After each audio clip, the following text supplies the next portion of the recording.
I wanted to put up one more video, and I'm borrowing a computer right now, and I don't know if I'll have access to it after I go for a walk. So it's just not reliable to do my videos outside while I don't have a computer to know that I can go back to.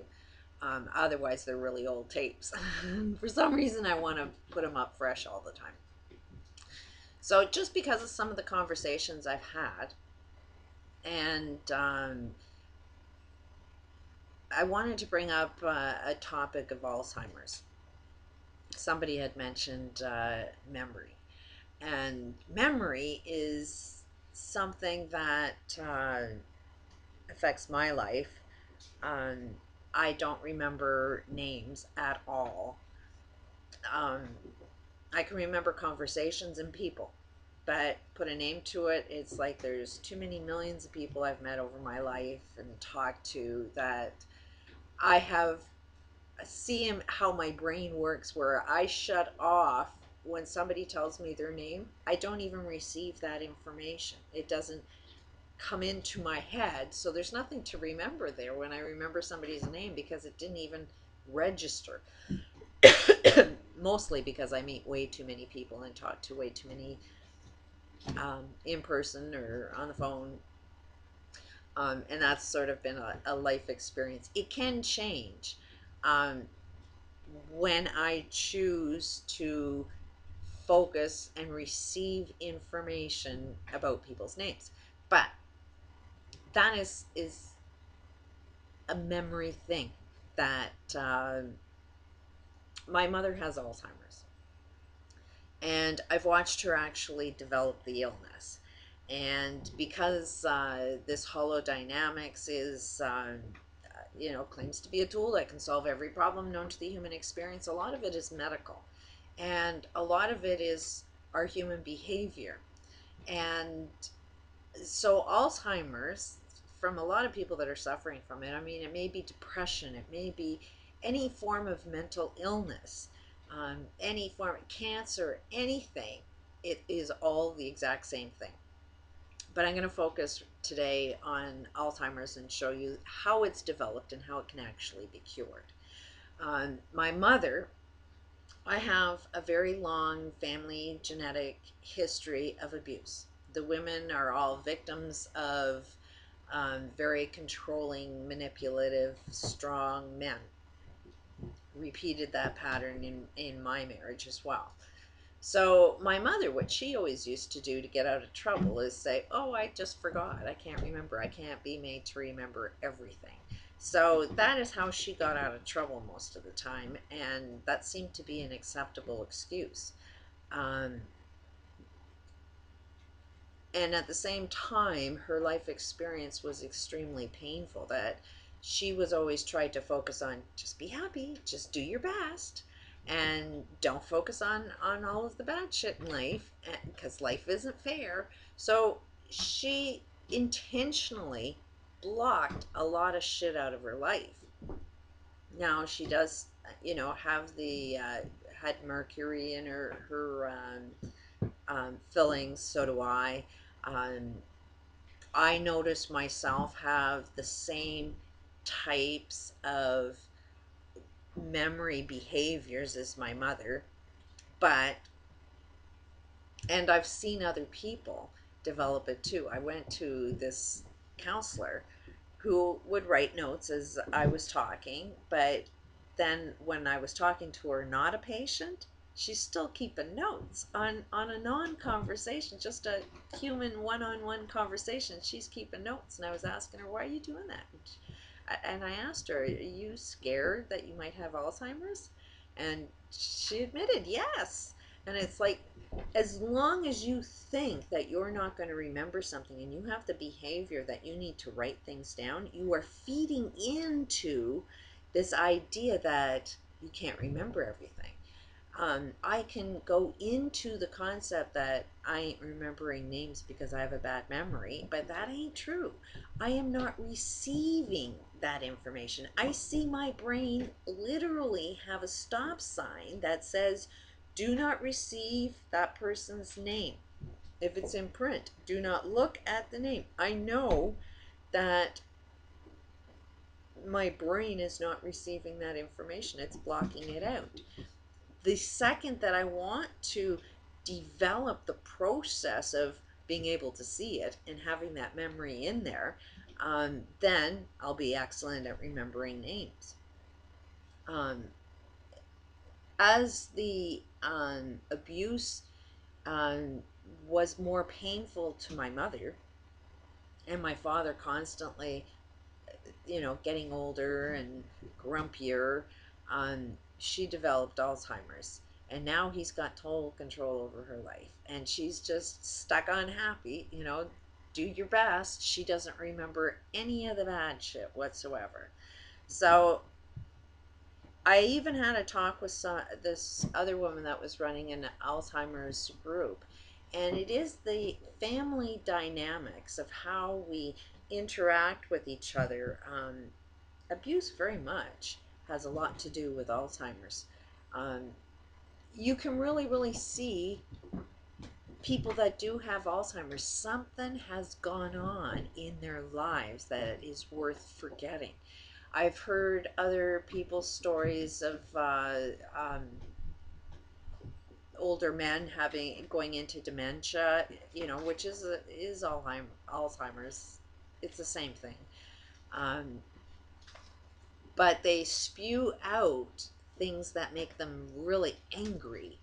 And when I was talking with this one guy about how to heal his father, he was saying that he just wants his father to talk about the things he's been suppressing. He was in a war and had a lot of bad experiences. And here's this guy that's saying, I just want my father to, get it off his chest. Let us hear all of the big bad stories so you don't have to keep it to yourself, type of thing, and be that big strong guy. And he's not realizing that his father, while in this dimension that you're trying to heal, is actually spewing out all of the bad shit. He's angry, he's upset, and just has moments of these flashes where he starts telling all the stories, and it's like, well, he's giving you exactly what you want. It's like, be more receptive of it. Be aware that what you want is actually happening. That for this guy, it's suppressing something. What you resist persists.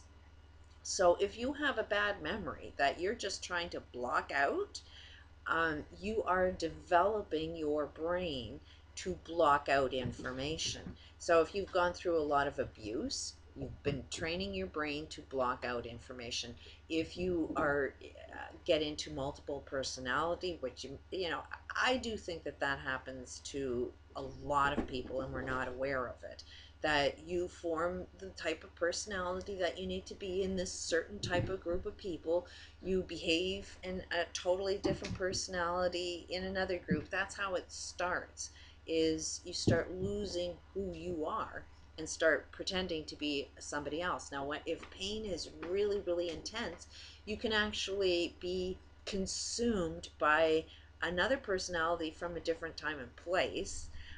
That's what multiple personality actually is. It is a form of time traveling.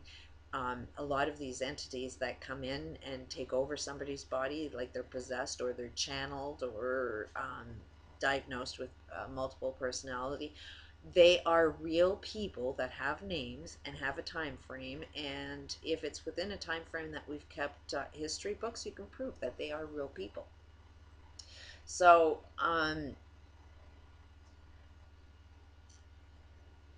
the brain is a really, really wild thing and can do amazing things.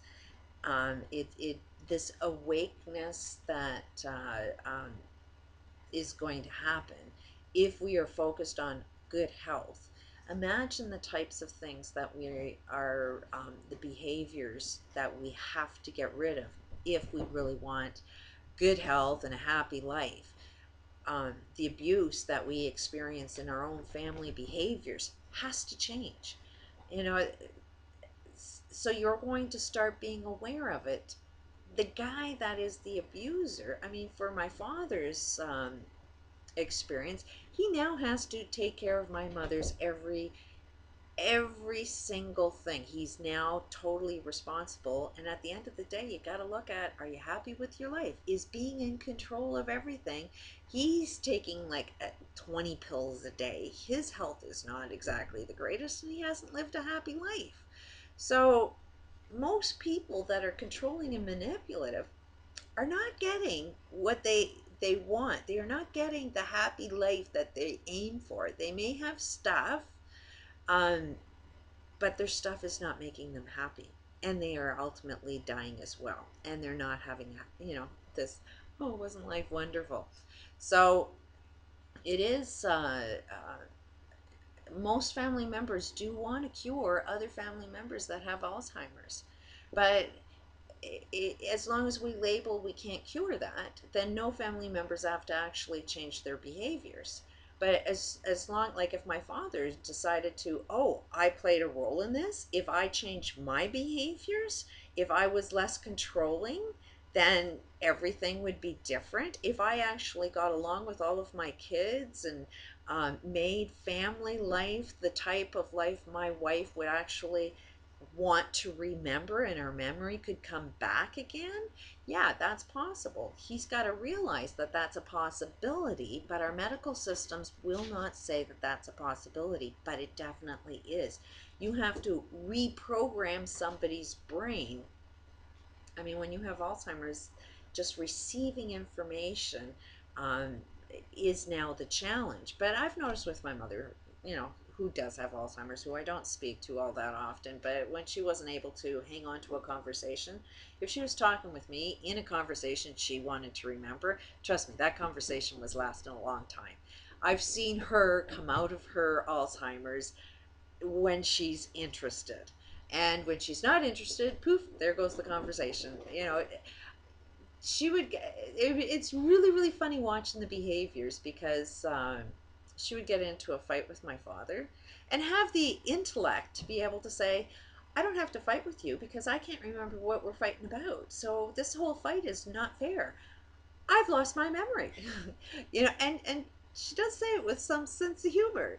So when you see how manipulative she is, but she's not consciously aware that she does it, but being the observer of her, no, without a doubt, Alzheimer is definitely curable if you change the social behaviors within our family dynamics. And the ones that are under the most pressure, all they have to do is realize they are the ones causing their own pressure. And if they let go of their belief systems and wanted to create a happier environment, they would create a better life for themselves. But that's only one example. Depression is another that somebody is experiencing. If you are suffering from depression, and I don't care whether it's after birth, um, they are real diagnosed depressions. When I say, hey, it's an easy fix, a lot of people that are suffering from it um, don't really realize that it is an easy fix. Um, it is replaying the same memory over and over and over again. You wake up and you are replaying that event over and over and over again. The event that you experience that's depressing wants the solution, and you are the solution to it. But while you are in pain, while you are in such emotional, totally drunk, look at it as you're having a dose of alcohol that's changing your personality. It's changing your physiology. It is a chemical, so there is no difference between pain and the chemical pain creates, the feelings that it creates. As to drinking a ton of alcohol, it will change the way you feel. It will change your physiology. It will change everything about you. So if you are depressed in an enormous amount of pain, you are experiencing a chemical experience that's making you replay the same experience over and over and over again, like being totally drunk. But the way out of it is to recognize that, yeah, you do have the power to be the solution of it and not suffer from it. And don't feed yourself that chemical. You are creating that chemical yourself. And it is by focusing on the solution. I'm running out of time, but basically there is a cure for every illness. My channel is not about just singing songs and holding hands. Peace out.